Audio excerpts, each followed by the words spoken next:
Hi friends, வணக்கம். புவி Ramesh life style Bhuvana. இன்றைக்கி என்ன வீடியோனா, பைனாப்பிள் தான் வாங்கி வந்திருக்கேன் பசங்களுக்கு ஸ்நாக்ஸ் கொடுக்கறதுக்காக. இந்த பைனாப்பிள் இப்படியே கொடுத்தோம்னா தொண்டை ஒரு மாதிரி கரகரன்னு இருக்குன்னு சொல்லுவாங்க இல்லைங்களா, அதுக்காக சின்ன டிப்ஸ் தான் பார்க்க போகிறோம். வாங்க பார்க்கலாம்.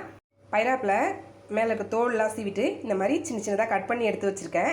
இப்போ இதில் இந்த அளவுக்கு உப்பு சேர்த்துக்கலாம். லைட்டாக, ரொம்ப ஜாஸ்தி இல்லை, லைட்டாக உப்பு, சால்ட் உப்பு சேர்த்துட்டு இந்தளவுக்கு பெப்பர் தூள் சேர்த்துக்கோங்க. மிளகாத்தூள் சேர்க்க வேணாம், வெறும் மிளகாத்தூள் சேர்ப்பாங்க, அது சேர்க்க வேணாம். இந்த மாதிரி பெப்பர் தூள் சேர்த்துக்கோங்க. எந்த அளவுக்கு மிளகாத்தூள் அவாய்ட் பண்ண முடியுமோ அந்த அளவுக்கு அவாய்ட் பண்ணிட்டு இதை அப்படியே லைட்டாக இப்படி பெசரி விட்டுருங்க.